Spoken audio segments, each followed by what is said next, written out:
Hello प्यारे विद्यार्थियों, आप सभी का आपके अपने YouTube channel SP classes Bikaner पर हार्दिक स्वागत है।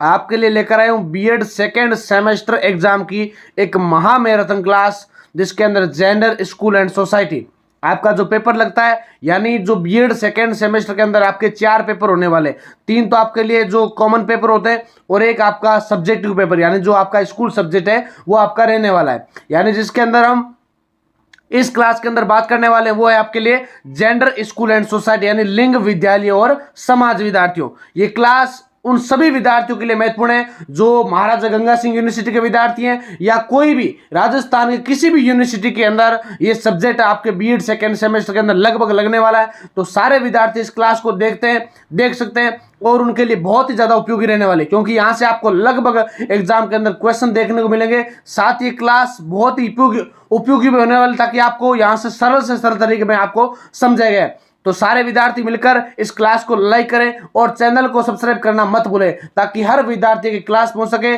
और जिन विद्यार्थियों ने अभी जस्ट लाइक किया वीडियो को, तो लाइक करने के साथ ही आपको एक हाइप का बटन मिलेगा, तो सभी विद्यार्थी उस हाइप के बटन को जरूर दबाएं, ताकि सभी विद्यार्थियों के लिए क्लास पहुंच सके और ज्यादा से ज्यादा शेयर हो सके। ठीक है, शेयर करने से आपको विद्यादान लभते ज्ञानम, आप बीएड कर रहे हो, आप शिक्षक बनने जा रहे हो, तो आपका कर्तव्य भी बनता है कि आपके साथ साथ आपके जो भावी अध्यापक है उनके भी आप मदद करें, आप उनको वीडियो शेयर करें। आइए विद्यार्थियों, क्लास को शुरू करते हैं।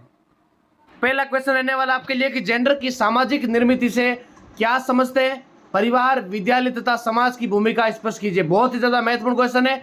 तो जेंडर की सामाजिक निर्मिति का आशय यह होता है विद्यार्थियों कि स्त्री और पुरुष के बीच केवल जैविक भिन्नता ही महत्वपूर्ण नहीं होती, बल्कि समाज उनके लिए अलग अलग भूमिकाएं, अपेक्षाएं, व्यवहार और उत्तरदायित्व निर्धारित करता है। यही सामाजिक प्रक्रिया जेंडर का निर्माण करती है। इस प्रकार जेंडर जन्मजात नहीं होकर सामाजिक, सांस्कृतिक और ऐतिहासिक स्थितियों का क्या करता है? परिणाम होता है। फिर आता है इसके अंदर परिवार की भूमिका क्या है। तो परिवार जेंडर निर्माण की प्रथम संस्था होती है। क्या होती है विद्यार्थियों?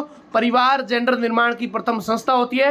बालक और बालिका को बचपन से ही अलग प्रकार के संस्कार दिए जाते हैं। लड़कों को साहसी बनाया जाता है, स्वतंत्र करवाया जाता है, निर्णयकारी बनने की प्रेरणा दी जाती है। और उसके साथ साथ जबकि लड़कियों को विनम्र यानी आज्ञाकारी, घरेलू कार्यों में दक्ष बनाना, हर कार्य में उनको एक अच्छा निपुण बनाना क्या की जाती है? उपेक्षा की जाती है। उसके साथ खिलौनों, वस्त्रों, व्यवहारों आदि संबंधी निर्देशों में क्या होते हैं? भेदभाव होता है। जैसे आप देखते होंगे, आमतौर पर हम देखते हैं कि लड़कियों के खिलौने गुड़िया होती है या मान लो छोटे वस्त्रों के खिलौने होते हैं, वहीं अगर लड़कों की बात करें तो वो गाड़ी लाते हैं या मान लो ट्रक जैसे खिलौने देखने को ज्यादा इच्छुक रखते हैं।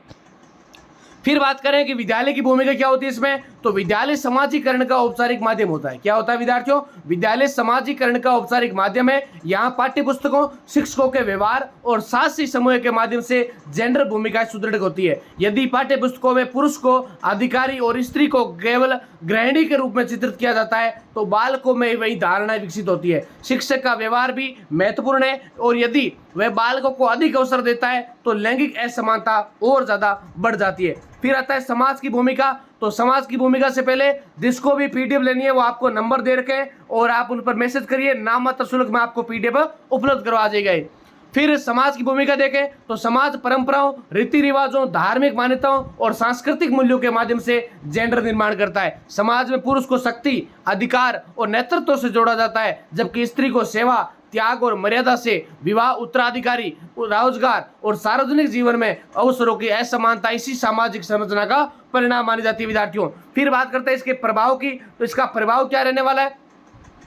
तो जेंडर की सामाजिक निर्मिति व्यक्ति के व्यक्तित्व, आत्मविश्वास, शिक्षा, व्यवसाय और सामाजिक सहभागिता को प्रभावित करती है। इससे स्त्री पुरुष के बीच असमानता उत्पन्न होती है और समाज में पितृसत्तात्मक व्यवस्था मजबूत होती है विद्यार्थियों। अतः स्पष्ट होता है कि जेंडर प्राकृतिक नहीं है बल्कि सामाजिक निर्माण है। परिवार, विद्यालय और समाज यदि असमानता या समानता आधारित दृष्टिकोण अपनाए तो जेंडर भेदभाव को कम किया जा सकता है और न्यायपूर्ण समाज की स्थापना संभव हो जाती है। यह था आपके लिए लघुत्तरात्मक पहला क्वेश्चन। फिर आएगा आपके लिए दूसरा क्वेश्चन, जो कि वेरी वेरी इंपॉर्टेंट है, यानी जेंडर रूढ़िबद्धता की अवधारणा स्पष्ट कीजिए तथा इसके सामाजिक एवं शैक्षिक दुष्प्रभावों का विश्लेषण कीजिए। अगर जिस विद्यार्थियों को रूढ़िवादी शब्द का तात्पर्य बताए, यानी रूढ़िवाद क्या होता है, तो वह इस प्रश्न को पूरा अच्छे से समझ पाएगा। ठीक है, प्रश्न को ध्यान से सुने, लैंग्वेज को अपने आधार पर डालकर प्रश्न के अंदर उत्तर अच्छे से लिख कर आए, तो आपके बहुत ही ज्यादा नंबर अच्छे आने वाले। तो जेंडर रूढ़िबद्धता से आशय उन स्तर और पूर्व निर्धारित धारणाओं से जिनके आधार पर समाज स्त्री और पुरुष के व्यवहार, गुण, क्षमता और कार्य क्षेत्र निर्धारित कर देता है। जैसे मान लेना कि पुरुष संभवतः साहसी, बुद्धिमान और नेतृत्वकारी होते हैं तथा महिलाएं भावुक, कोमल और घरेलू कार्यों के लिए उपयुक्त होती है। ऐसी धारणाएं वास्तविक योग्यता पर आधारित नहीं होकर सामाजिक परंपराओं आधारित होती है। फिर आता है सामाजिक दुष्प्रभाव। अगर सामाजिक दुष्प्रभाव की बात करें, जैसे जेंडर रूढ़िबद्धता समाज में असमानता को जन्म देती है। इसमें महिलाओं की स्वतंत्रता सीमित होती है तथा उन्हें निर्णय लेने के अधिकार से वंचित किया जाता है। बाल विवाह, कन्या भ्रूण हत्या, घरेलू हिंसा तथा रोजगार में भेदभाव जैसी समस्याएं इसी सोच से जुड़ी है। यह रूढ़िबद्धता पुरुषों पर भी प्रभाव डालती है क्योंकि उनसे हमेशा कठोर, निर्भीक और भावना रहित होने की अपेक्षा की जाती है। शैक्षिक दुष्प्रभाव की बात करें तो विद्यालयों में जेंडर रूढ़िबद्धता बालकों और बालिकाओं की शैक्षिक उपलब्धियों को प्रभावित करती है। प्राय मान लिया जाता है कि विज्ञान और गणित लड़कों के विषय जबकि कला और गृह विज्ञान लड़कियों के विषय होते हैं। इसमें बालिकाओं की प्रतिभा का समुचित विकास नहीं हो पाता है विद्यार्थियों। ठीक है, फिर नेक्स्ट बात करें तो पाठ्य पुस्तकों में भी यदि महिलाओं को केवल रसोई या घरेलू भूमिकाओं तक सीमित दिखाया जाए या विद्यार्थियों के मन में सीमित धारणाएं बनती है कि शिक्षक भी कभी कभी अनजाने में लड़कों को अधिक अवसर देते हैं, जिससे असमानता बढ़ती जाती है विद्यार्थियों। फिर देखते हैं मनोवैज्ञानिक प्रभाव। कैसे मनोवैज्ञानिक? तो रूढ़िवादी धारणाएं अंधविश्वास या आत्मविश्वास को कमजोर करती है। एक तो रूढ़िवादी धारणाएं कौन सी होती है? जो प्राचीन धारणा वाले लोग होते हैं ऐसे बोलते हैं कि लड़कियों को बाहर नहीं जाने देना, आगे पढ़ाई क्या करनी है, 8वीं तक बहुत ज्यादा होती है पढ़ाई। ऐसी धारणाएं जो होती है वो क्या होती है? रूढ़िवादी धारणाएं। और गलत सोच पर जैसे कि अपना हट पकड़ लेते हैं, नहीं नहीं इस दिन ये काम होना चाहिए। ये जो कार्य होते हैं वो पुरानी धारणाओं के लोग जो होते हैं वो गलत सोच के आधार पर ये कार्य करते रहते हैं। फिर बालिकाएं स्वयं को कम समक्ष करने लगती है जबकि बालक अपनी भावनाओं को व्यक्त करने में संकोच करने लगते हैं, जिससे व्यक्तित्व विकास बाधित हो जाता है विद्यार्थियों। फिर इसका समाधान कैसे? इसका समाधान यही है कि विद्यालयों में जेंडर संवेदनशील शिक्षा, समतामूलक पाठ्यक्रम, समान अवसर तथा जागरूक शिक्षा की समस्या को हल कर सकते हैं और समाज को भी रूढ़ धारणाओं से ऊपर उठना होगा। इस प्रकार जेंडर रूढ़िबद्धता सामाजिक प्रगति में बाधक है। समानता, न्याय और मानव गरिमा पर आधारित शिक्षा ही इसके दुष्प्रभाव को दूर कर सकती है। फिर तीसरा क्वेश्चन कौन सा है? तीसरा क्वेश्चन है कि महिला शिक्षा के संदर्भ में समान अवसर की अवधारणा स्पष्ट करो। बहुत ही ज्यादा महत्वपूर्ण क्वेश्चन है। महिला शिक्षा में समान अवसर क्या है? तो महिला शिक्षा में समान अवसर का अर्थ होता है कि बालिकाओं और महिलाओं को शिक्षा प्राप्त करने, विद्यालय में टिके रहने, अपनी क्षमता विकसित करने तथा उच्च शिक्षा तक पहुंचने के समान अवसर प्रदान हो। समान अवसर का तात्पर्य केवल विद्यालयों में प्रवेश देना नहीं होता बल्कि ऐसी परिस्थितियां उपलब्ध करनी होता है जिनसे वे बिना भेदभाव के शिक्षा प्राप्त कर सके। समान अवसर का महत्व की बात करें तो शिक्षा महिलाओं को आत्मनिर्भर, जागरूक और अधिकार संपन्न बनाती है। शिक्षित महिला परिवार, समाज और राष्ट्र के विकास में सक्रिय योगदान देती है। इसलिए महिला शिक्षा केवल व्यक्तिगत उन्नति नहीं होती बल्कि सामाजिक परिवर्तन का आधार बनती है विद्यार्थियों। फिर समान अवसर में बाधाओं की बात करें तो भारतीय समाज में अनेक कारण महिलाओं को शिक्षा देने से वंचित करते हैं। गरीबी हो गई, बाल विवाह हो गया, घरेलू कार्यों का बोझ हो गया, सामाजिक रूढ़िवादियां हो गई, सुरक्षा का अभाव हो गया, परिवार की नेगेटिव सोच हो गई। ये प्रमुख क्या होती है? लड़कियों को आगे बढ़ने में, लड़कियों को पढ़ाने में, लड़कियों को आत्मनिर्भर बनने में क्या करती है? बाधाएं उत्पन्न होती है। ग्रामीण क्षेत्रों में विद्यालयों की दूरी, आवश्यक सुविधाओं का अभाव यानी कमी होना बालिकाओं की शिक्षा में कहीं न कहीं बाधा उत्पन्न करती है। लेकिन आज भारत की सरकार ने महिलाओं को ऐसे अवसर प्रदान कर दिए ताकि महिला स्वावलंबी बने, महिला कोई वाहन का प्रयोग करके कहीं से कहीं जा सकती है। आज हम देखते हैं कि एजुकेशन सेक्टर में या सरकारी नौकरियों के अंदर आज 50% से अधिक भी क्या होती है? हमें महिलाएं देखने को मिलती है। आज देश का नेतृत्व है, आज अगर दिल्ली की सरकार की बात करें तो आज एक महिला नेतृत्व कर रही है, बल्कि आज अगर देश के प्रेसिडेंट की बात करें वो भी आज एक महिला है। इसलिए आज का समय और आज से पहले का समय महिला के दौर का एक बदलाव हमें देखने को मिलता है। फिर बात करते हैं समान अवसर के आयाम की विद्यार्थियों। तो समान अवसर का आयाम, पहला पॉइंट इसके अंदर प्रवेश में समानता यानी बालक और बालिका दोनों को समान रूप से विद्यालय में प्रवेश मिले। दूसरा, अवसरों में समानता, खेल, पुस्तकालय, विज्ञान प्रयोगशाला तथा सह पाठ्यक्रम गतिविधियों में समान भागीदारी हो और उपलब्धि में समानता। चौथा है उच्च शिक्षा तक पहुंच यानी व्यावसायिक, तकनीकी और उच्च शिक्षा में भी समान अवसर प्राप्त होना चाहिए। फिर आता है संवैधानिक और नीतिगत आधार की अगर बात करें तो भारतीय संविधान समानता का अधिकार प्रदान करता है। शिक्षा का अधिकार अधिनियम तथा राष्ट्रीय शिक्षा नीति भी बालिका शिक्षा को बढ़ावा देती है। छात्रवृत्ति, निःशुल्क पाठ्य पुस्तकें, साइकिल वितरण योजना जो कि कक्षा 9 के अंदर दी जाती है, पाठ्य पुस्तकें सभी को वितरण की जाती है और छात्रावास जैसी योजनाएं इस दिशा में एक महत्वपूर्ण प्रयास है। इसके साथ साथ आपको यह भी ध्यान होना चाहिए, गार्गी पुरस्कार हो गया या भी बालिका शिक्षा प्रोत्साहन हो गया, ऐसी अनेक धारणाएं, बालिका जन्म के समय कई लाखों रुपए बालिकाओं को एक लाडो प्रोत्साहन योजना के तहत दिए जाते हैं, वो भी आपको ऐसी कुछ जानकारी होनी चाहिए ताकि आप परीक्षा के अंदर लिख कर आ सके। महिला शिक्षा में समान अवसर का उद्देश्य केवल साक्षरता बढ़ाना नहीं होता, बल्कि महिलाओं को सामाजिक, आर्थिक और राजनीतिक रूप से सशक्त बनाना है। जब तक शिक्षा में वास्तविक समानता स्थापित नहीं होगी तब तक समतामूलक समाज की स्थापना संभव नहीं है। विद्यार्थियों, नेक्स्ट आपके लिए चौथा क्वेश्चन है, शिक्षण व्यवसाय के स्त्रीकरण से आपका क्या आशय है, इसके कारणों और प्रभावों का विवेचन कीजिए। यह भी क्वेश्चन बहुत ज्यादा महत्वपूर्ण रहने वाला आपके लिए।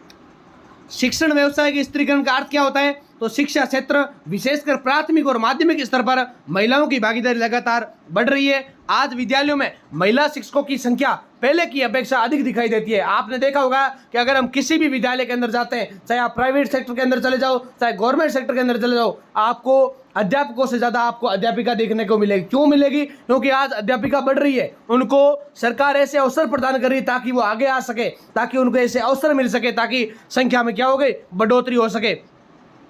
फिर ये सामाजिक परिवर्तन का महत्वपूर्ण संकेत है। फिर स्त्रीकरण के प्रमुख कारण की बात करें तो पहला आता है सामाजिक स्वीकृति, यानी शिक्षण कार्य को समाज महिलाओं के लिए सम्मानजनक तथा सुरक्षित व्यवसाय मानता है, इसलिए परिवार भी महिलाओं को इस क्षेत्र में आने के लिए प्रोत्साहित करता है। फिर दूसरा पॉइंट है कार्य की प्रकृति, यानी विद्यालय कार्य समयबद्ध होता है, इससे महिलाएं पारिवारिक उत्तरदायित्वों के साथ साथ अपने पैसे को संतुलित कर पाती है। तीसरा आता है महिला शिक्षा का प्रसार होना विद्यार्थियों, यानी शिक्षा के विस्तार से अधिक महिलाएं उच्च शिक्षा और शिक्षक प्रशिक्षण प्राप्त कर रही है, जिससे शिक्षण में उसकी संख्या और ज्यादा बढ़ रही है। चौथा पॉइंट क्या है? सरकारी नीतियां, यानी सरकार ने महिला शिक्षकों की नियुक्ति को बढ़ावा दिया है, विशेषकर बालिका शिक्षा के प्रसार हेतु। फिर आता है पॉजिटिव प्रभाव, इसका क्या देखने को मिलेगा? तो पॉजिटिव प्रभाव आपको यही देखने का मिलेगा कि बालिका शिक्षा को प्रोत्साहन, महिला शिक्षकों की उपस्थिति से अभिभावकों को विश्वास बढ़ता है, बालिका विद्यालय में अधिक सुरक्षित और सहज अनुभव करती है। संवेदनशील वातावरण, महिला शिक्षक बच्चों की भावनात्मकता, आवश्यकताओं को अधिक संवेदनशीलता से समझती है, जिससे विद्यालय का वातावरण सहयोगात्मक बनता है। सामाजिक परिवर्तन की बात करें तो कार्यरत महिला शिक्षक समाज में स्त्री सशक्तिकरण का उदाहरण प्रस्तुत करती है। अगर हम नेगेटिव अप्रोच की बात करें तो कभी कभी शिक्षण को केवल महिलाओं का व्यवसाय मान लिया जाता है विद्यार्थियों, जिससे यह धारणा बन जाती है कि पुरुषों की अपेक्षा भूमिका कम महत्वपूर्ण है। कुछ स्थानों पर महिला शिक्षकों को पदोन्नति, प्रशासनिक पदों तथा निर्णय निर्माण में पर्याप्त अवसर नहीं मिलते, जिससे लैंगिक असमानता बनी रहती है। शिक्षण व्यवसाय का स्त्रीकरण शिक्षा के लोकतंत्रीकरण और महिला सशक्तिकरण का संकेत है, परंतु तब तक यह सार्थक होगा जब तक महिला शिक्षकों को केवल संख्या के आधार पर नहीं बल्कि नेतृत्व, निर्णय और नीति निर्माण में भी समान भागीदारी मिले। तो विद्यार्थियों, सभी क्लास को देखते रहिए कंटिन्यू। आपको आशा करता हूं कि ये क्लास बहुत ही ज्यादा महत्वपूर्ण लग रही है, और जिस विद्यार्थी ने क्लास देख ली या पीडीएफ लेकर पढ़ लिया ना, आपके परीक्षा के अंदर यहाँ से क्वेश्चन आपको 80 से 90% देखने को मिलेंगे। हमारी संभावना है और हम ऐसा कंटेंट तैयार करते हैं ताकि आपकी परीक्षा के अंदर ऐसा कंटेंट परीक्षा के अंदर देखने को मिलेगा, और आपको इजी से इजी लैंग्वेज के अंदर आपको लघु उत्तरात्मक, अति लघु उत्तरात्मक और साथ में दीर्घ उत्तरात्मक जो पूरा सिलेबस कवर करने वाले प्रश्न उत्तर है आपको एक पीडीएफ के अंदर सारांश के रूप में, संक्षिप्त के रूप में आपको तैयार करके दिया जाता है। वो आपके 80 से 90% तक देखने को मिलेगा। साथ साथ में आपको ये क्लासेस मिलती है ताकि उसके अंदर कुछ क्वेश्चन आपको इसके अंदर करवा दी जाए, बाकी क्वेश्चन आप सभी विद्यार्थी पीडीएफ से पढ़ रहे हैं। पीडीएफ लेने का एक ही सिस्टम है, आप व्हाट्सएप चैनल ज्वाइन करें, वहां से सीधा आप मैसेज करें, नंबर दे रखे, आपको नंबर देते ही आपको वहां से नाम मात्र शुल्क के अंदर पीडीएफ उपलब्ध करवा दी जाएगी।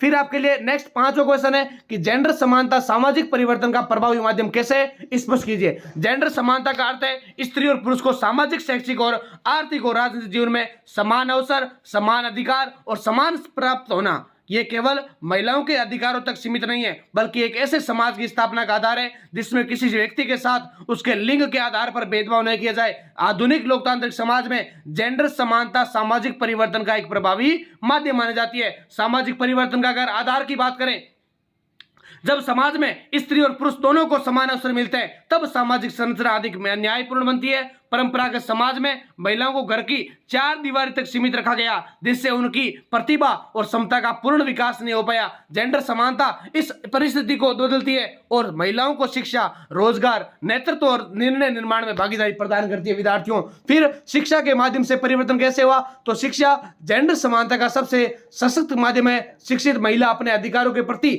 जागरूक होती है तथा परिवार और समाज में पॉजिटिव परिवर्तन लाती है। और महिला शिक्षा से बाल विवाह, दहेज प्रथा, घरेलू हिंसा, लैंगिक भेदभाव जैसी समस्याओं को कमी देखने को मिलेगी, क्योंकि अगर महिला शिक्षित होगी तभी वो नेगेटिविटी को दूर करेगी और अपने बच्चों का भविष्य सुधारेगी और अपने होने वाले लड़कियों को भी आगे बढ़ाने का प्रयास करेगी। क्योंकि महिला अगर शिक्षित हो गई तो अपने परिवार के साथ साथ अपने समाज का नाम रोशन करेगी और अपने देश का नाम भी रोशन करने वाली। विद्यार्थियों, फिर अगला पॉइंट है आर्थिक सशक्तिकरण। तो जब महिलाओं को आर्थिक अवसर मिलते हैं, यानी जब वे आत्मनिर्भर बन जाती है, खुद कमाने लग जाती है, परिवार की आय बढ़ने लग जाती है, तो समाज की उत्पादकता में क्या हो जाती है? वृद्धि हो जाती है। विद्यार्थियों, आर्थिक स्वतंत्रता महिलाओं को निर्णय लेने की शक्ति भी प्रदान करती है, क्योंकि अगर कोई महिला खुद पैसे कमाने लग जाती है या परिवार की आय बढ़ाने लग जाती है तो किसी के लिए बोझ नहीं बनती और वह खुद स्वावलंबनी, आत्मनिर्भर बन जाती है, जिससे समाज का और भी ज्यादा विकास अधिक होने लगता है। फिर अगला पॉइंट है लोकतांत्रिक विकास। तो जेंडर समानता लोकतंत्र की सफलता के लिए आवश्यक है। पंचायतों,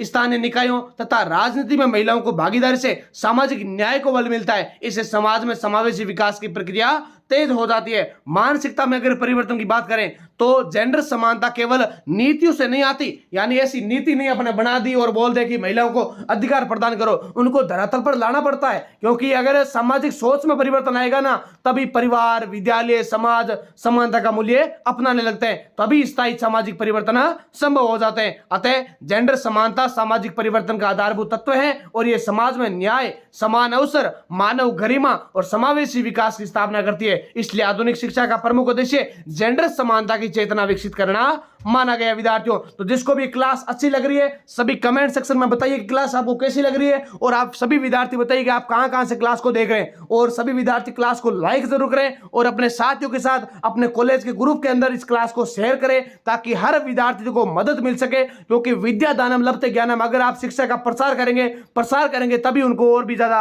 हेल्प होने वाली है। फिर अगला क्वेश्चन है 6 नंबर, छिपा पाठ्यक्रम क्या है, इसका विद्यार्थियों के जेंडर दृष्टिकोण पर प्रभाव स्पष्ट कीजिए। तो छिपा पाठ्यक्रम से आशय उन अप्रत्यक्ष मूल्यों, व्यवहारों और अपेक्षाओं और सामाजिक संदेशों से है जो विद्यालय में औपचारिक पाठ्यक्रम के अतिरिक्त विद्यार्थियों को अनजाने में प्राप्त हो जाते हैं। ये पाठ्य पुस्तकों में रूप में नहीं मिलता, बल्कि फिर भी विद्यालय का वातावरण, शिक्षक का व्यवहार, अनुशासन प्रणाली, गतिविधियां और सामाजिक संबंध इसके माध्यम बनते हैं। फिर आता है छिपे पाठ्यक्रम की प्रकृति। तो विद्यालय में बालक और बालिका के साथ अलग अलग व्यवहार करना, अलग अलग अपेक्षाएं और कार्य विभाजन छिपे पाठ्यक्रम के उदाहरण माने जाते हैं। यानी कक्षा में लड़कों को नेतृत्व के अवसर प्रदान मिलते हैं, जबकि लड़कियों को सजावट या सफाई जैसे कार्य दिए जाए, तो ये जेंडर आधारित संदेश विद्यार्थियों तक पहुंचता है और उन्हें लगता है कि हमारे साथ क्या हो रहा है, भेदभाव हो रहा है। क्या हो रहा है? भेदभाव हो रहा है। दूसरा पॉइंट है जेंडर दृष्टिकोण का प्रभाव।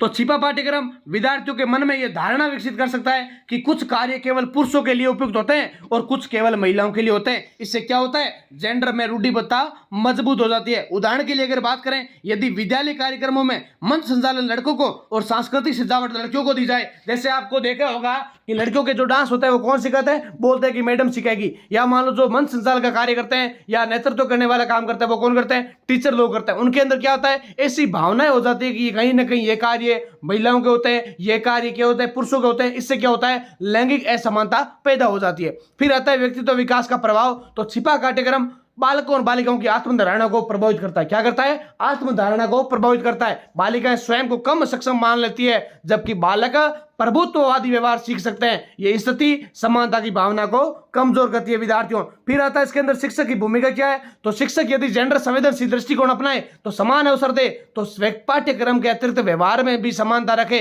तो छिपे पाठ्यक्रम के नकारात्मक प्रभाव को कम किया जा सकता है। फिर नेक्स्ट क्वेश्चन आपके लिए कौन सा है? अगला क्वेश्चन है कि जेंडर, जाति, वर्ग और धर्म के अंतर संबंधों का शैक्षिक परीक्षा में विश्लेषण कीजिए। यानी जेंडर क्या है, जाति, वर्ग, धर्म के संदर्भ, उनके संबंधों को क्या करना, अपने को विश्लेषण करना एक साथ में। जेंडर असमानता केवल स्त्री और पुरुष के भेद तक सीमित नहीं है, बल्कि ये जाति, वर्ग, धर्म और क्षेत्र जैसी सामाजिक संरचनाओं में गहराई से जुड़ी हुई है। जब ये सभी कारक एक साथ कार्य करते हैं तब असमानता और अधिक जटिल हो जाती है। शिक्षा के क्षेत्र में इसका प्रभाव स्पष्ट रूप से देखा जा सकता है। जाति और जेंडर क्या है, तो निम्न जातियों की बालिकाएं दोहरे भेदभाव का सामना करती है। एक और जातिगत असमानता, दूसरी ओर लैंगिक भेदभाव। उन्हें शिक्षा तक पहुंचने में अधिक कठिनाइयों का सामना करना पड़ता है। वर्ग और जेंडर की बात करें तो गरीब परिवारों में प्राय बालिकाओं की शिक्षा को प्राथमिकता नहीं दी जाती। आर्थिक संकट की स्थिति में लड़कों की पढ़ाई तो जारी रखते हैं, जबकि लड़कियों को क्या करते हैं, घरेलू कार्यों में बोल देते हैं कि आप ऐसा करो क्योंकि हमारे पास पैसे केवल लड़कों के लिए होते हैं और हमने लगा दिए, इसलिए आप क्या करो, घर का कार्य करो। ये होता है वर्ग और जेंडर के अंदर। फिर आता है धर्म और जेंडर, यानी कुछ धार्मिक सांस्कृतिक मान्यताएं महिलाओं की स्वतंत्रता और शिक्षा पर प्रभुत्व डालती है। परंपरागत सोच के कारण बालिकाओं की शिक्षा सीमित रह जाती है।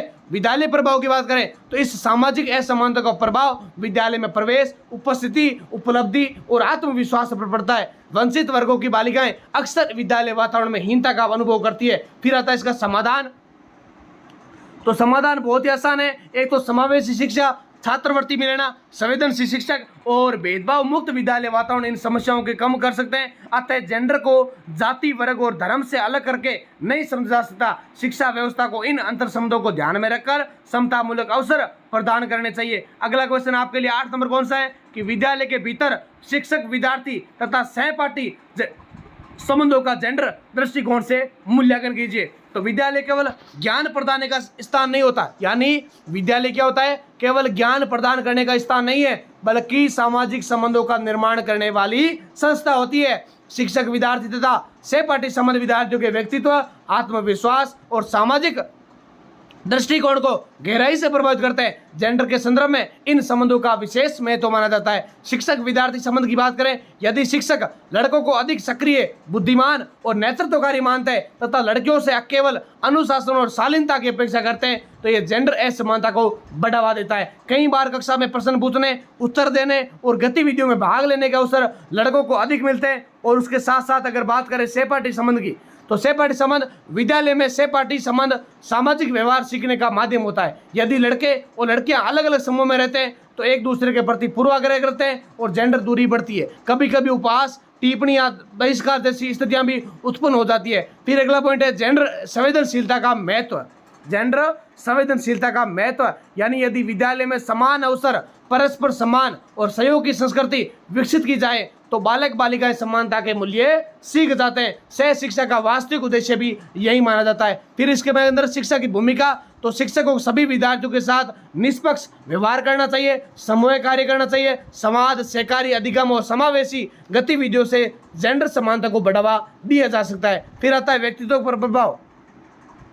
व्यक्तित्व पर प्रभाव, सकारात्मक संबंध, आत्मविश्वास, नेतृत्व क्षमता, सामाजिक समायोजन को बढ़ाते हैं। इसके अतिरिक्त विपरीत की बात करें तो भेदभावपूर्ण संबंधहीनता, असुरक्षा और सामाजिक दूरी को जन्म देते हैं। अतः विद्यालय के भीतर संबंध केवल व्यक्तिगत नहीं होते बल्कि सामाजिक निर्माण की प्रक्रिया का हिस्सा माने जाते हैं। जेंडर संवेदनशील संबंध ही समतामूलक शिक्षा का आधार बन सकते हैं। नेक्स्ट आपके लिए जो 9 नंबर क्वेश्चन है, लैंगिक पहचान, लैंगिक अभिविन्यास तथा तृतीय लिंग की अवधारणा स्पष्ट कीजिए। शिक्षा के क्षेत्र में इनकी प्रासंगिकता का विवेचन भी हमें करना है।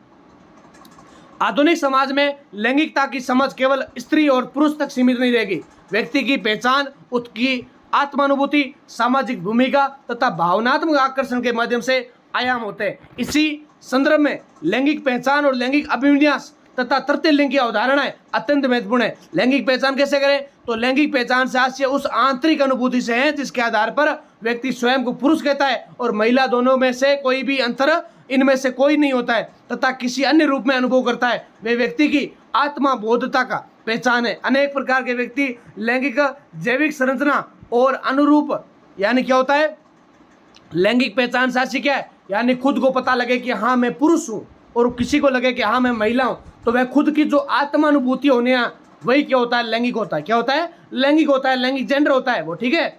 फिर उसकी जो मानसिक स्थिति होती है ना, वो एक दूसरे से भिन्न भी हो सकती है, अलग अलग सोच आ सकती है, अलग अलग थॉट आ सकते हैं, वैसे को जो विचारक होते हैं वो होते हैं, ठीक है। फिर लैंगिक अभिविन्यास क्या होता है, तो लैंगिक अभिविन्यास का अर्थ है व्यक्ति का भावनात्मक, मानसिक अथवा आकर्षण संबंधी झुकाव।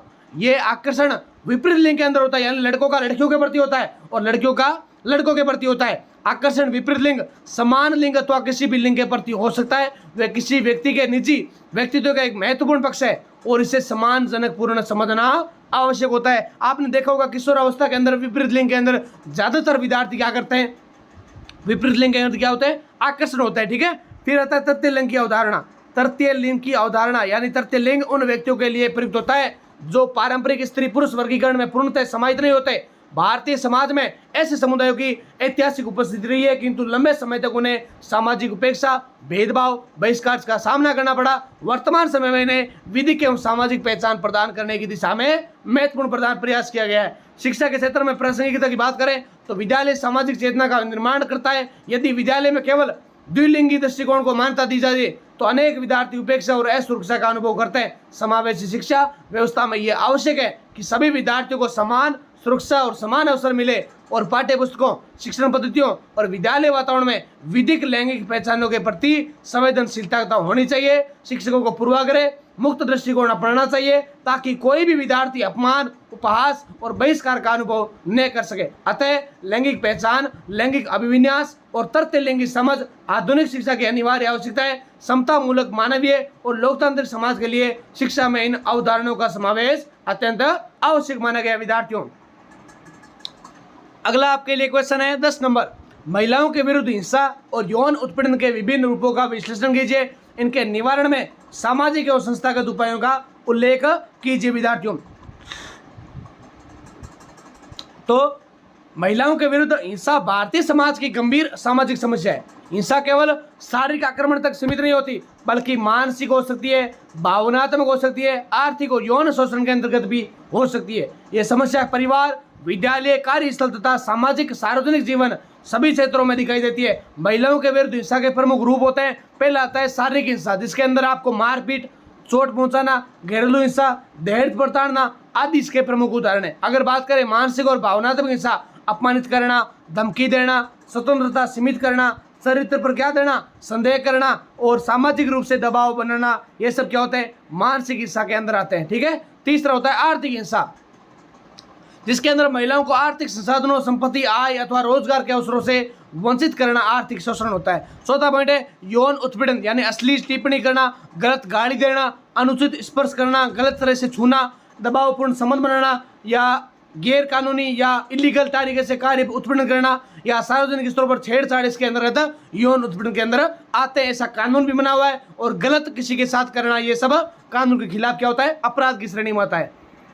फिर विद्यार्थियों, इसके अगर कारण की बात करें तो पितृसत्तात्मक सोच, स्त्री को निम्न मानने की मानसिकता, अशिक्षा, आर्थिक निर्भरता, सामाजिक मौन तथा कानूनी जानकारी का अभाव इसके एक प्रमुख कारण होते हैं। शिक्षा और समाज का प्रभाव की बात करें तो हिंसा महिलाओं के आत्मविश्वास, मानसिक स्वास्थ्य, शिक्षा तथा सामाजिक सहभागिता को प्रभावित करती है। अनेक बालिकाएं असुरक्षा के कारण विद्यालय छोड़ देती है, जिससे समाज का समग्र विकास बाधित होता है। सामाजिक उपाय की बात करें तो परिवार और समाज में समानता आधारित दृष्टिकोण विकसित करना आवश्यक है। बाल्यावस्था से ही बालक बालिकाओं में परस्पर समान संवेदनशीलता और समान अधिकारों की भावना विकसित की जानी चाहिए। जन जागरण, महिला शिक्षा तथा सामाजिक समर्थन समूह भी प्रभावी इसका उपाय माना गया है। फिर आता है संस्थागत उपाय। संस्थागत उपाय के अंदर आपको क्या ध्यान करना है, एक तो विद्यालय, महाविद्यालयों, कार्यस्थल पर शिकायत निवारण समितियां, लैंगिक संवेदनशीलता कार्यक्रम तथा सुरक्षित वातावरण आवश्यक है। महिलाओं की सुरक्षा के लिए विभिन्न कानून, हेल्पलाइन तथा आयोग, महिला जैसी संस्थाएं कार्य करती है। अतः महिलाओं के विरुद्ध हिंसा केवल व्यक्तिगत संस्था नहीं है, समस्या नहीं है, बल्कि सामाजिक न्याय और मानवाधिकार का प्रश्न है। शिक्षा, जागरूकता, संवेदनशील सामाजिक वातावरण तथा प्रभावी संस्थागत स्तर के माध्यम से इसी समस्या का समाधान असंभव माना गया। विद्यार्थियों, फिर ये आपके लिए अति लघुतरात्मक क्वेश्चन है जो आपकी परीक्षा के अंदर आते हैं। पहला क्वेश्चन हो गया जेंडर से क्या आशय, और ये क्वेश्चन मैं आपको बता देता हूँ लगभग आपके 80 से 90% पेपर में आ जाएंगे। परिभाषा देख लेना, पीडीएफ में पढ़ लेना अच्छे से। दूसरा क्वेश्चन है सेक्स और जेंडर में क्या अंतर है, तो आप इसको प्रश्न को अच्छे से देख सकते हैं। सेक्स जैविक अवधारणा है जो शरीर की प्राकृतिक संरचना, हार्मोन तथा प्रजनन संबंधित विशेषताओं पर आधारित होती है, जबकि स्त्री पुरुष के निर्धारित भूमिकाओं या व्यक्त करते व्यवहार को, ठीक है। जेंडर सामाजिकरण की प्रक्रिया है। पितृसत्ता क्या है, तो पितृसत्ता ऐसी सामाजिक व्यवस्था है जो परिवार, संपत्ति, निर्णय, अधिकार या विशेषताएं हाथों में केंद्रित होती है। गौण भूमिका होती है महिलाओं की। जेंडर पूर्वाग्रह किसे कहते हैं, ये क्वेश्चन कई बार आता है बीएड के एग्जाम में। रूढ़िवादी धारणाएं भी आ सकती है। इसके साथ साथ कन्या भ्रूण हत्या सामाजिक समस्या क्यों है, ये क्वेश्चन आपको बहुत ज़्यादा महत्वपूर्ण देखने को मिलेंगे। आप इस प्रश्नों को पढ़े अच्छे से। साथ साथ शिक्षा का अधिकार क्यों महत्वपूर्ण है, महिला शिक्षा में अवसर, समान अवसर क्या है, ड्रॉप आउट क्या है, ड्रॉप आउट को थोड़ा देख लीजिए। ड्रॉप आउट क्या है, तो ड्रॉप आउट विद्यालय त्याग दर या ड्रॉप आउट दर से आशय उन विद्यार्थियों की संख्या से है जो निर्धारित स्तर की शिक्षा पूर्ण किए बिना विद्यालय छोड़ देते हैं। बालिकाओं में गरीबी, घरेलू कार्य, बाल विवाह, सुरक्षा की कमी और सामाजिक पूर्वाग्रह इसके प्रमुख उदाहरण होते हैं। ये शिक्षा में असमानता का संकेत होता है। फिर अगला क्वेश्चन, जेंडर समानता का अधिकार क्या है। जेंडर समानता सामाजिक परिवर्तन का साधन, बालिका विद्यालय में असहज क्यों अनुभव करती है। आप इन प्रश्नों को अच्छे से देखकर उत्तर दे सकते हैं। साथ साथ मैं आपको बड़े वाले क्वेश्चन भी कुछ कराऊंगा। छिपे पाठ्यक्रम मैंने बता दिया आपको, जेंडर, ये सब आपको क्वेश्चन इतने बड़े देखने को मिलने वाले। अब यहाँ से शुरू होते हैं आपके महत्वपूर्ण दीर्घ उत्तरात्मक जो बड़े वाले क्वेश्चन आते हैं आपके। सारे तो देखो एक क्लास के अंदर नहीं करवा सकता, लेकिन कुछ कुछ क्वेश्चन आपको करवा दूंगा जो कि आपके लिए बहुत ज़्यादा महत्वपूर्ण है। बस आपको समझना है, पूरी क्लास देखें आप अच्छे से, ताकि आपको एक एक पॉइंट यहाँ से क्लियर हो सके। जेंडर, सेक्स, लैंगिकता, पितृसत्ता, पुरुषत्व, नारीवाद के उदाहरणों को स्पष्ट करते हुए बताइए कि भारतीय समाज में जेंडर की सामाजिक निर्मित किस प्रकार की हो सकती है। ठीक है, एक क्वेश्चन के अंदर सारा कुछ डाल दिया।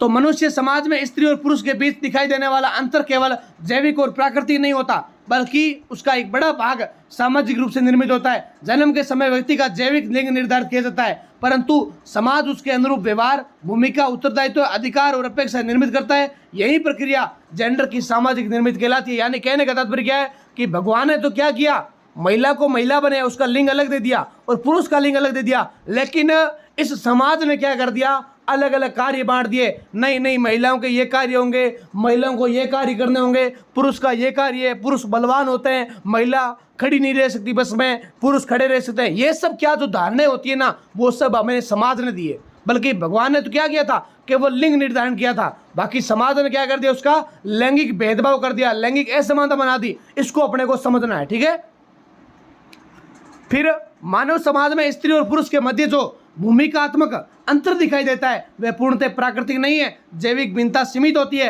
परंतु समाज उस भिन्नता के आधार पर व्यापक सामाजिक विभाजन तैयार करने आ रहा है। कौन काम करेगा, कौन बाहर कार्य करेगा, किससे नेतृत्व का अवसर मिलेगा, कौन निर्णय लेगा, कौन विनम्र रहेगा, और ये सब सामाजिक अपेक्षा होती है। यही कारण है कि जेंडर को सामाजिक एवं सांस्कृतिक निर्माण मान लिया जाता है। फिर आती है जेंडर की अवधारणा। जेंडर से आशय स्त्री और पुरुष के प्रति समाज और निर्मित भूमिकाओं, व्यवहारों, अपेक्षाओं, उत्तरदायित्व से है। और इसकी विशेषताओं की बात करें तो ये हमने देख लिया कि एक तो जेंडर जन्मजात नहीं होता, और बल्कि समाज व्यक्ति को सिखाता है उससे कैसे व्यवहार करना होता है।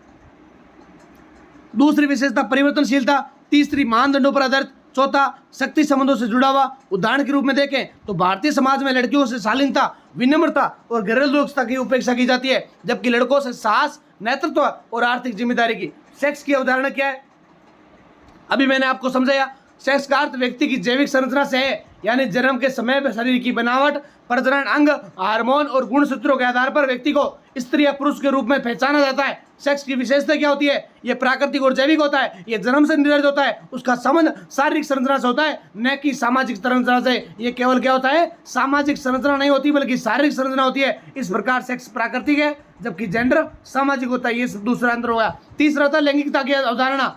तो लैंगिकता व्यक्ति के भावनात्मक, मानसिक और सामाजिक और सांस्कृतिक अनुभव से संबंधित व्यापक अवधारणा है। यह केवल यौन व्यवहार तक सीमित नहीं होता, बल्कि व्यक्ति स्वयं को कैसे देखता है, दूसरों के प्रति उसका आकर्षण कहता है, वे अपने शरीर और संबंधों को किस प्रकार समझता है, इस सबका समावेश लैंगिकता से है। आत्मपंथ पहचान, सामाजिक अभिव्यक्ति, भावनात्मक समझ, इसके अंदर स्नेह आ गया, आत्मीयता आ गई, सांस्कृतिक नियंत्रण हो गया, समाज तय करता है कि कौन सी लैंगिक अभिव्यक्ति स्वीकार्य होगी। ये सब इसके अंदर देखने को मिलता है। फिर आती है पितृसत्ता की अवधारणा। यानी पितृसत्ता वह सामाजिक अवस्था है जिसमें पुरुषों को परिवार, संपत्ति, निर्णय, सामाजिक प्रतिष्ठा, सार्वजनिक जीवन में प्रमुख स्थान प्राप्त होता है। इसमें महिलाओं की भूमिका प्राय अधीनस्थ होती है। इसके पुरुष प्रधान होता है, संपत्ति पर नियंत्रण होता है और सामाजिक नियंत्रण होता है। इसके साथ साथ सांस्कृतिक वैधता, ये सब देखने को मिलता है। ठीक है, फिर पुरुष तत्व की अवधारणा। तो पुरुष तत्व से आशय उन गुणों, व्यवहारों और सामाजिक अपेक्षाओं से जिन्हें समाज पुरुषों से जोड़ता है। साहस, शक्ति, कठोरता, नेतृत्व, आर्थिक जिम्मेदारी, भावनात्मक नियंत्रण, ये सब देखने को मिलता है। फिर नारीवाद की अवधारणा। नारीवाद वह विचारधारा है जो स्त्री और पुरुष के बीच समानता, न्याय, स्वतंत्रता, समान की वकालत करती है। इसका उद्देश्य पुरुष विरोध नहीं बल्कि लैंगिक असमानता का विरोध करना होता है। नारीवाद के उद्देश्य क्या है? तो एक तो समान अधिकार होना, सामाजिक न्याय मिलना, आत्मनिर्णय का अधिकार मिलना, पितृसत्ता की आलोचना करना। यानी भारतीय समाज में नारीवाद ने बाल विवाह, सती प्रथा, विधवा पुनर्विवाह, महिला शिक्षा, संपत्ति अधिकार जैसे क्षेत्रों में महत्वपूर्ण परिवर्तन किए थे विद्यार्थियों। अगला प्रश्न देखिए, जेंडर पूर्वाग्रह, जेंडर भूमिका, रूढ़िवादी धारणाओं का अर्थ स्पष्ट करो, इसके कारणों, बालक बालिकाओं के व्यक्तित्व विकास पर पड़ने वाले प्रभावों का समालोचनात्मक विवरण कीजिए। तो समाज में स्त्री और पुरुष के बीच दिखाई देने वाला अंतर केवल जैविक अंतर नहीं होता बल्कि उसका एक बड़ा भाग सामाजिक रूप से निर्मित होता है। समाज नाम के साथ ही बालक और बालिका के लिए अलग अलग अपेक्षाएं, भूमिकाएं, व्यवहार और साथ ही जीवन पद निर्धारित कर देता है। इसी प्रक्रिया में जेंडर पूर्वाग्रह, जेंडर भूमिका तथा रूढ़िबद्ध धारणाएं विकसित होती है। ये केवल सामाजिक विचार नहीं होता बल्कि शिक्षा, व्यक्तित्व निर्माण, आत्मविश्वास, अवसरों की उपलब्धता, जीवन की दिशा को प्रभावित करने वाली शक्तिशाली सामाजिक संरचनाएं। बालक और बालिकाएं इन्हीं के प्रभाव में अपनी क्षमताओं, सीमाओं, सामाजिक पहचान को समझने लगते हैं। फिर मानव समाज ने प्रारंभ से ही कार्य विभाजन और सामाजिक भूमिकाएं रही है, परंतु समय के साथ ये विभाजन कई बार असमानता का रूप ले लेता है। लड़कियों से अपेक्षा की जाती है कि वे विनम्र रहे, शांत, भावुक और घरेलू कार्य में दक्ष हो, जबकि लड़कों से अपेक्षा की जाती है कि वे साहसी, तार्किक, नेतृत्वकारी और आर्थिक रूप से सक्षम हो। वे अपेक्षाएं प्राकृतिक नहीं होती बल्कि सामाजिक रूप से निर्मित मानी जाती है। जेंडर पूर्वाग्रह क्या होता है विद्यार्थियों? तो जेंडर पूर्वाग्रह को समझना है कि जेंडर पूर्वाग्रह से आशय स्त्री और पुरुष के प्रति पूर्व निर्धारित पक्षपातपूर्ण दृष्टिकोण से, जिसमें किसी व्यक्ति का मूल्यांकन उसके व्यक्तिगत गुणों के आधार पर नहीं बल्कि उसके लिंग के आधार पर किया जाता है। जेंडर पूर्वाग्रह की प्रकृति कैसी होती है? तो ये पक्षपातपूर्ण सोच पर आधारित होता है। ये मान लेता है कि स्त्री और पुरुष की क्षमताएं निश्चित और अलग अलग है। ये समान अवसरों को बाधित करता है। उदाहरण के रूप में, लड़कियां विज्ञान या गणित में कमजोर होती है, लड़के घरेलू कार्यों के लिए उपयुक्त नहीं होते। नेतृत्व तो पुरुष का स्वाभाविक गुण है। बालिकाओं की शिक्षा उतनी आवश्यक नहीं जितनी बालकों की होती है। ठीक है, तो सभी विद्यार्थी एक काम कर दो, थोड़ा सा लाइक कर दीजिए क्लास को और कमेंट कर दीजिए कि आप क्लास को कहाँ से देख रहे हैं, आपकी कौन सी क्लास है, या आप किस महाराजा गंगा सिंह यूनिवर्सिटी है या अन्य विश्वविद्यालय से क्लास को देख रहे हैं, ताकि हमें पता चल सके कि कौन विद्यार्थी कहाँ से देख रहा है। और ज़्यादा से ज़्यादा विद्यार्थी शेयर करें ताकि हर विद्यार्थी तक ये क्लास पहुँच सके, ताकि और भी क्लासेज आपके लिए बना सके, ताकि आपकी मेहनत, हमारा प्रयास और आपकी सफलता एक गुण हो सके। अगला टॉपिक है जेंडर भूमिका का अर्थ क्या है? तो जेंडर भूमिका में आशय उन सामाजिक भूमिकाओं, उत्तरदायित्वों और व्यवहारों से है जिन्हें समाज स्त्री और पुरुषों के लिए उपयुक्त मानता है। जेंडर भूमिका की विशेषताएं, सामाजिक निर्धारण, यानी समाज ये तय करता है कि कौन सा कार्य स्त्री के लिए और कौन सा पुरुष के लिए। फिर है व्यवहार नियंत्रण, यानी व्यक्ति से अपेक्षा की जाती है कि वे अपनी भूमिका के अनुसार कार्य करें। परिवर्तनशीलता, जेंडर भूमिकाएं समय और संस्कृति के अनुसार बदलते हैं। स्त्री गृह कार्य करेगी, पालन पोषण करेगी, सेवा करेगी, पुरुष कमाना करेगा, निर्णय करेगा, सुरक्षा देगा। ठीक है, रूढ़िवाद धारणाएं हमने देखी, यानी जो सामान्यकृत है, प्राय अंतर्जनित मान्यता होती है जो किसी समूह के बारे में बना लेती जाती है, यानी गलत धारणा। जैसे बड़े बुजुर्ग जो होते हैं उनके कुछ कार्यों से या उन कार्यों से गलत रास्तों पर चले जाते हैं, उनके बच्चों का भविष्य भी खराब हो जाता है। ऐसी धारणाएं भी रूढ़िवादी धारणाओं के अंदर आती है। महिलाएं भावुक होती है, पुरुष कठोर होते हैं, तर्कशील होते हैं, महिलाएं नेतृत्व नहीं कर सकती, पुरुष रोते नहीं, ये सब होता है। ठीक है, अगला तीसरा क्वेश्चन की जाति, वर्ग, धर्म, क्षेत्र, विकलांगता तथा जातीयता के संदर्भ में जेंडर असमानता का विश्लेषण कीजिए। कन्या भ्रूण हत्या जैसी सामाजिक समस्या के कारण एवं निवारण भी स्पष्ट कीजिए। तो जेंडर असमानता केवल स्त्री और पुरुष के बीच अवसरों की असमानता का प्रश्न नहीं है। ये मैं आपको क्वेश्चन है ना बीच में से कटवा रहा हूँ, यानी आपको केवल मेन मुख्य भाग समझा रहा हूँ, क्योंकि क्लास के अंदर पूरी चीजें समझ आई नहीं जा सकती है। क्लास के अंदर वो आप बीएड कर रहे हो, सबको पता है विद्यार्थियों को कि आपको क्वेश्चन है इसके अंदर बड़े बड़े दे रखे हैं, आपने संख्या देख रही होगी। यानी अभी हम 30 पेज के अंदर चल रहे हैं और पीडीएफ के अंदर लगभग 100 पेज है। तो 100 पेज में से आपको परीक्षा के अंदर 80% देखने को मिलने वाला है। इसीलिए बोल रहा हूँ पीडीएफ लेकर पढ़े अच्छे से, ताकि आपको एक एक पॉइंट याद हो सके और आपके नंबर अच्छे से अच्छे आ सके, आपका विकास भी हो। क्योंकि बीएड का उद्देश्य क्या होता है? आपका मानसिक विकास होना, आपके लिए हर वो शब्द पढ़ना, ताकि आपको आगे शिक्षक बनने के अंदर अच्छे से अच्छी शिक्षा मिल सके। तो असमानता का प्रश्न नहीं होता, बल्कि ये समाज की अनेक संरचनाओं से गहराई जुड़ी होती है। किसी महिला की सामाजिक स्थिति केवल उसके स्त्री होने से निर्धारित नहीं होती, बल्कि उसकी जाति, वर्ग, धर्म, क्षेत्र, विकलांगता और जातीय पहचान भी उसके जीवन अनुभव को प्रभावित करती है। इसलिए जेंडर असमानता को समझने के लिए इन सभी सामाजिक आयामों का संयुक्त अध्ययन आवश्यक होता है। आपको एक सब्जेक्ट की नहीं, सारे सब्जेक्ट की पीडीएफ मिल जाएगी। हमारे पास पूरे सब्जेक्ट 7 से 8 पेपर होते हैं आपके, सारे पेपर का तैयार किया हुआ है, इसलिए आप मैसेज करें हमें। जाति के संदर्भ में जेंडर असमानता, तो भारतीय समाज में जाति एक अत्यंत प्रभावशाली सामाजिक संस्था रही है। जाति व्यवस्था ने केवल सामाजिक स्तर पर निर्धारित नहीं किया, बल्कि स्त्री की भूमिका, स्वतंत्रता, विवाह, शिक्षा और सम्मान को भी नियंत्रित किया है, समाज को भी। और उच्च जातियों ने स्त्रियों पर पारंपरिक मर्यादाओं, सुचिता, पर्दा प्रथा, सामाजिक प्रतिष्ठा, पारिवारिक सम्मान को दबाव दिया है, और वहां स्त्री के आचरण को परिवार की प्रतिष्ठा से जोड़कर देखा जाता है। इसके परिणाम स्वरूप उसकी शिक्षा, स्वतंत्र आवाजाही और व्यक्तिगत निर्माण की सीमित हो जाती है। निम्न जातियों और दलित समुदायों की परीक्षाओं के लिए महिलाओं की स्थिति अधिक जटिल है, उन्हें दोहरे शोषण का सामना करना पड़ता है विद्यार्थियों। एक और जातिगत भेदभाव, दूसरी ओर लैंगिक भेदभाव, दलित महिलाएं आर्थिक शोषण, सामाजिक अपमान और कई बार यौन हिंसा का अधिक सामना करती है। फिर है वर्ग के संदर्भ में जेंडर असमानता, तो वर्ग का संबंध व्यक्ति की आर्थिक स्थिति, आय, संपत्ति और जीवन भर से होता है। जेंडर असमानता का वर्ग से गहरा संबंध है, क्योंकि आर्थिक संसाधनों की उपलब्धता स्त्री के जीवन के अवसरों को सीधे प्रभावित करती है। उच्च वर्ग की महिलाओं को शिक्षा, स्वास्थ्य, पोषण और सामाजिक अवसर अपेक्षाकृत अधिक मिलते हैं, फिर भी वहां की पितृसत्ता के सूक्ष्म रूप मौजूद हो जाते हैं विद्यार्थियों।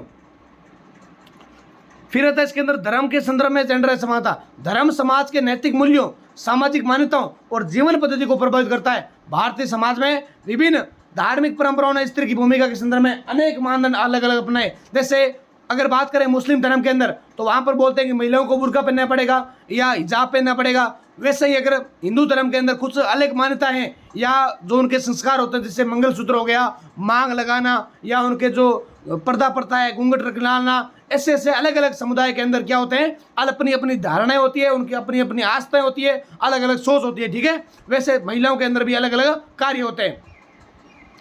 फिर स्त्री को त्याग, सेवा, मर्यादा, सहनशीलता का प्रतीक माना गया है, और ये दृष्टिकोण अपने आप में सम्मानजनक प्रतीक होता है, परंतु व्यवहार में कई बार ये दृष्टिकोण महिलाओं की स्वतंत्रता को सीमित करता है। यानी अगर बात करें, अगर हम पर्दा प्रथा, हिजाब, मंगलसूत्र, मांग लगाना या दूसरी जो चीज़ें होती है, ठीक है, वो कहीं ना कहीं तो एक प्रतीक के रूप में होती है। ये विवाहित महिला है, या इसका इस धर्म से संबंध है, या ये इस धर्म की सिख महिला की है, ठीक है। लेकिन कहीं ना कहीं जो महिलाएं आगे बढ़ना चाहती है, कहीं ना कहीं जो महिलाएं सब कुछ त्याग करके एक अलग लेवल पर जाना चाहती है, उनको ये क्या लगता है, अलग कार्य लगता है या सम्मानजनक नहीं लगता, स्वतंत्रता को बाधित करती है। कुछ धार्मिक व्याख्यानों के आधार पर महिलाओं की शिक्षा, संपत्ति, विवाह निर्णय, सार्वजनिक जीवन में भागीदारी और स्वतंत्र गतिशीलता पर प्रतिबंध लगाए जाते हैं। आप भी अपनी धारणा दीजिए, क्या महिलाओं को स्वतंत्रता के अवसर मिलने चाहिए? और आपको अगर लगता है कि सर हमारा ये विचार है कि हमें ये चीज़ें मिलनी चाहिए या हमें ये चीज़ें नहीं मिलनी चाहिए,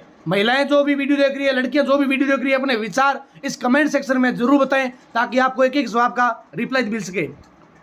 इसमें अगला पॉइंट है कि कन्या भ्रूण हत्या कारण क्या है। तो कन्या भ्रूण हत्या अमानवीय सामाजिक प्रवृत्ति है, जिसमें गर्भ में ही कन्या होने की संभावना के कारण भ्रूण का क्या कर देते हैं, अवैध रूप से नष्ट कर देते हैं, उसको मरवा दे देता है। प्रमुख कारण एक तो पुत्र प्रधान मानसिकता, यानी समाज के अंदर ऐसी धारणा बनी हुई थे कि पुत्र वंश को चलाने वाला है, परिवार का सहारा है, धार्मिक कर्मों का अधिकारी होता है, इसलिए क्या करते हैं, हमें तो बेटा चाहिए। और कुछ जो पुरानी महिलाएं होती है, पुराने लोग होते हैं, या जो भी कुछ भी मान लीजिए आप, वो क्या करते हैं, पुरुष प्रधान या पुत्र प्रधान मानते हैं, इसलिए वो क्या करते हैं, मरवा देते हैं।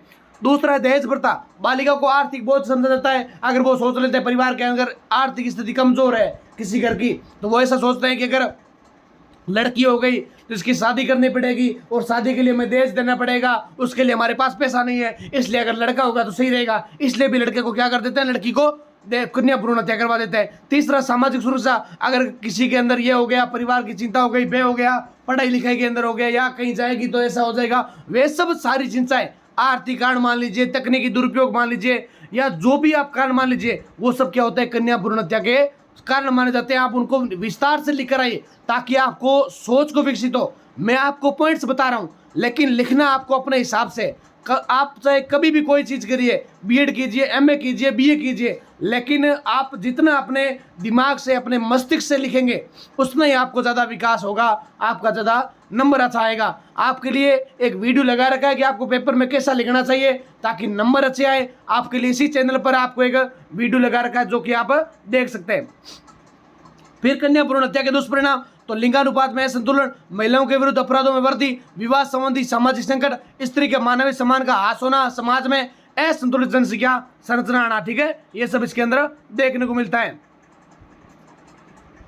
फिर नेक्स्ट क्वेश्चन है कि राष्ट्र निर्माण में महिलाओं की भूमिका का विवेचन करो, विद्यालय संस्कृति और समाज में महिला सहभागिता के महत्व का विश्लेषण करो। तो किसी भी राष्ट्र की प्रगति केवल आर्थिक विकास, औद्योगिक उत्पादन और राजनीतिक स्थिरता से नहीं मापी जाती, बल्कि उस समाज में स्त्री और पुरुष दोनों की समान एवं सक्रिय भागीदारी से उसका वास्तविक स्वरूप निर्धारित होता है। महिलाएं समाज की आधी आबादी का प्रतिनिधित्व करती है, अतः उसके बिना राष्ट्र निर्माण की कल्पना अधूरी होती है। राष्ट्र केवल भौतिक संरचना नहीं होता, बल्कि सामाजिक चेतना, सांस्कृतिक मूल्यों, नैतिक दृष्टिकोण, ये सब इसके अंदर शामिल होता है। ठीक है विद्यार्थियों, फिर राष्ट्र निर्माण भूमिका तो पहला आता है परिवार निर्माण और सामाजिक संस्कारों की बात होती है। सही बात है बिल्कुल। दूसरा बढ़ गया है शिक्षा के क्षेत्र में योगदान है। कैसे? तो आपने देखा होगा कि आज सबसे ज़्यादा महिलाएं पढ़ा रही है, कलेक्टर है तो भी महिलाएं, आज मुख्यमंत्री है तो भी महिलाएं, आज राष्ट्रपति है तो भी महिलाएं। तो अलग अलग क्षेत्र में, शिक्षा के क्षेत्र में क्या कर रही है? राष्ट्र का नेतृत्व कर रही है। आर्थिक विकास में भी आपने देखा होगा हस्तशिल्प के अंदर लघु उद्योग, सरका कातना, या आप टेक्नोलॉजी के अंदर देखेंगे तो आप कंपनियों में जाएंगे तो आज आपको 70% तक महिलाएं मिल जाएगी। क्यों मिल जाएगी? क्योंकि हर चीज़ों में क्या होती है, वो निपुण होती है। फिर सामाजिक सुधार और परिवर्तन की साख है, और राजनीतिक और लोकतांत्रिक भागीदारी मैंने आपको बता दिया कि अलग अलग क्षेत्रों में मंत्री बनी हुई, अलग अलग क्षेत्रों में विकासशील मुख्यमंत्री भी बन जाती है। फिर सांस्कृतिक संरक्षण और संवर्धन, विद्यालय संस्कृति में महिला सशक्तिकरण का महत्व, तो पहला सुरक्षित और संवेदनशील वातावरण का निर्माण होना, यानी दूसरा पॉइंट है बालिका शिक्षा को प्रोत्साहन देना। तो अनेक सामाजिक परिस्थितियों में महिला शिक्षकों की उपस्थिति, बालिकाओं की उपस्थिति निरंतरता और विद्यालय के प्रति विश्वास को बढ़ाती है। इसे ड्रॉप आउट कम दर कहा जाता है विद्यार्थियों। अगला क्वेश्चन देख लीजिए, शिक्षा का अधिकार, महिला शिक्षा में समान अवसर और स्त्री शिक्षा के संवैधानिक प्रावधानों का विस्तार पूर्वक वर्णन कीजिए। ये क्वेश्चन भी अच्छा है। शिक्षा का अधिकार आपको देख लेना है, बस पीडीएफ लेनी है आपको। कैसे लेनी है? तो मैंने आपको बता दिया कि आप जाइए डिस्क्रिप्शन के अंदर, वहाँ पे लिखा हुआ है व्हाट्सएप चैनल लिंक, जाइए जल्दी से। आप सभी विद्यार्थी व्हाट्सएप चैनल लिंक लगा रखा है, वहाँ से सीधा व्हाट्सएप चैनल ज्वाइन कीजिए। कोई भी विद्यार्थी है, किसी भी यूनिवर्सिटी का है, ज्वाइन कर सकता है। टेलीग्राम चैनल ज्वाइन कर सकता है, वहाँ से आपको सीधा नंबर मिल जाएगा, मैसेज कर सकते हैं वहाँ से आप, और जो भी नंबर मिलेंगे बस मेहनत लगी हुई है, उस मेहनत का नाम मात्र शुल्क है। आपको सारे सब्जेक्ट की पीडीएफ मिल जाएगी। चाहे आप बीएड सेकेंड ईयर के विद्यार्थी हैं, बीएड सेमेस्टर के विद्यार्थी हैं, या किसी भी देश के किसी भी यूनिवर्सिटी के विद्यार्थी हैं, आप सब विद्यार्थी पीडीएफ ले सकते हैं और ऑल सब्जेक्ट की ले सकते हैं, या आप कोई भी अन्य कोर्स कर रहे हैं और उनकी भी मिल जाएगी। ठीक है, उसके साथ साथ आपको ये बता देता हूँ, कमेंट किया हुआ है, देखो अभी जो आप वीडियो देख रहे हैं उसके अंदर कमेंट पिन किया हुआ है, वहाँ से भी आप सीधे व्हाट्सएप चैनल ज्वाइन कर सकते हैं। तो सबसे आसान तरीका है, व्हाट्सएप चैनल ज्वाइन करिए, वहाँ से आपको गेस्ट पेपर मिलते हैं, आपको पीडीएफ की अपडेट्स, क्लास की अपडेट्स सारी आपको वहाँ से अपडेट हो जाएगी। तो देखते हैं आज शाम तक कौन कौन विद्यार्थी जुड़ते हैं या इस क्लास को ज़्यादा से ज़्यादा शेयर करते हैं। तो सभी विद्यार्थी जरूर देखते रहिए।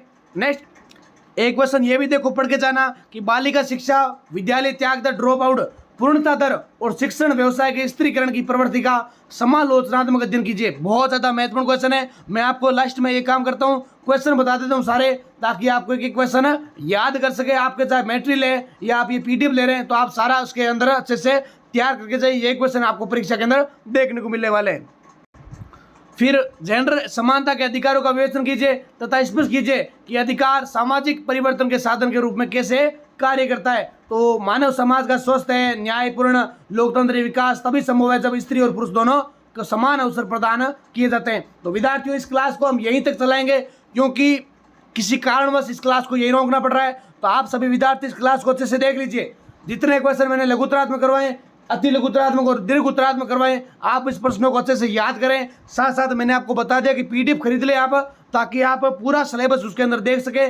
सारे सब्जेक्ट की क्लासेज आपको, बाकी कुछ लगा रखिए, कुछ और लग जाएगी, बाकी आप क्लासेज देखेंगे, चैनल को सब्सक्राइब करेंगे तो आपके लिए और क्लासेज आपके लिए उपलब्ध करवा दी जाएगी। मैं श्याम सुंदर पंचारिया आपके लिए यहाँ से करता हूँ कि बहुत ज़्यादा क्लास आपके लिए महत्वपूर्ण रहेगी और आपके लिए उपयोगी रहने वाली है। तो नंबर आपको दे रखें और क्लास की लिंक भी आपको दे रखी है, बस आप जुड़ते जाइए, क्लास को आगे देखते जाइए। इसी के साथ जय हिंद, जय Bharat, Vande Mataram, all the best. आशा करता हूँ कि सबसे बेस्ट आपका पेपर होने वाला है। इसी के साथ आप जरूर बताएं कि आप क्लास को कहाँ से देख रहे हैं और आपको क्लास कैसी लगी। लाइक जरूर करें, और अगर आपको हाइप का बटन दिख रहा है तो हाइप भी जरूर करना न भूलें।